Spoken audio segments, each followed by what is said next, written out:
تنازعات، سیاسی ایجنڈے اور شدت پسندی کے سائے میں پروان چڑھنے والے ذہن اگر ایک دوسرے کے بارے میں غلط فہمی کا شکار ہوں تو اس میں شاید حیرت کی کوئی بات نہیں، لیکن جب ان ذہنوں کو ایک ہی جگہ جمع کر دیا جائے تو جو مناظر دیکھنے میں آتے ہیں وہ بھی کچھ کم حیران کن نہیں۔ سیڈز آف پیس ایسی ہی ایک انوکھی اور دلچسپ کوشش ہے۔ امریکہ کی امدادی ایجنسی USAID کی مدد سے چلایا جانے والا یہ نجی پروگرام 1993 سے ہر سال موسم گرما میں ایسے خطوں کے نوجوانوں کو ایک پلیٹ فارم پر جمع کرتا ہے جنہیں اپنی سرحدوں میں رہتے ہوئے شاید ہی کبھی ایک دوسرے سے ملنے کا موقع ملے۔ Leslie Levin seeds of peace کی ایگزیکٹو ڈائریکٹر ہیں۔ جان والیک، جنہوں نے اس پروگرام کی بنیاد رکھی، ایک صحافی تھی۔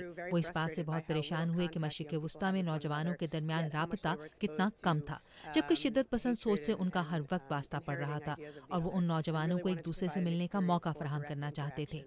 اسرائیل، فلسطین، بھارت، افغانستان اور پاکستان سمیت دنیا کے مختلف حصوں سے آئے نوجوانوں کو 3 ہفتوں پر محیط اس سمر کیمپ میں کھیل، ایک ساتھ رہائش اور مذاکرات کے ذریعے ایک دوسرے کو جاننے کا موقع دیا جاتا ہے تاکہ یہ اپنے مد مقابل کو علاقائی اور تاریخی تنازعات سے بالا تر ہو کر ایک انسان کے طور پر دیکھ اور سمجھ سکیں اور امن کی اس راہ کو کچھ آسان بنا سکیں جو سال ہر سال سے رکاوٹوں کی شکار ہے۔ پاکستان سے آئے غلام مجتبیٰ اس کیمپ میں دوسری مرتبہ شرکت کر رہے ہیں۔ کافی اسٹیریوٹیپیکل قسم کی پرسیپشن تھی، مجھے یہ لگتا تھا کہ سارے انڈینز بہت انفرینڈلی ہوں گے، لیکن جب میں یہاں پہ آیا تھا تو I found them really friendly. لیکن سال ہر سال سے جاری تنازعات کے بارے میں کھل کر بات کرنا آسان نہیں۔ The piece of land that we call the Holy Land belongs to who? We say it's your land, and because you have more power than us, and you have a stronger army.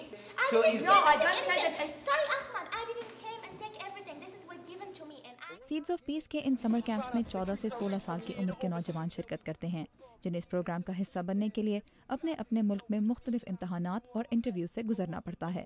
Camp leaders کی رہنمائی میں مختلف مراحل سے گزرنے کے بعد یہ نوجوان اپنی سوچ اور رویے میں واضح تبدیلی محسوس کرتے ہیں۔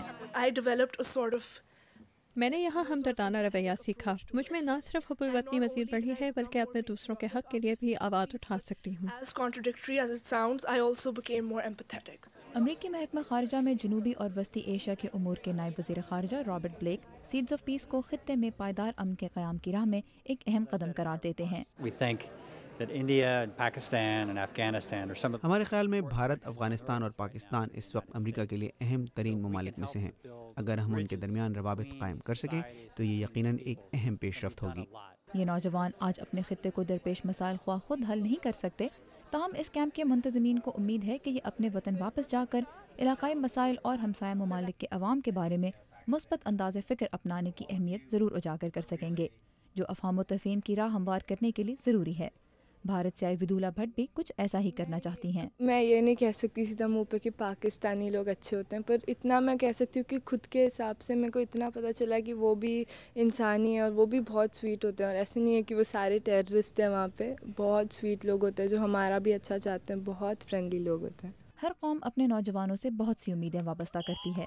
سیڈز آف پیس نوجوانوں کو مثبت انداز فکر اپنانے اور خود میں قائدانہ صلاحیتیں پیدا کرنے کا ایک ایسا موقع دیتا ہے جس کی مدد سے وہ نہ صرف اپنا آج بہتر بنا سکتے ہیں بلکہ اپنی قوم کا مستقبل روشن کرنے میں بھی اہم کردار ادا کر سکتے ہیں۔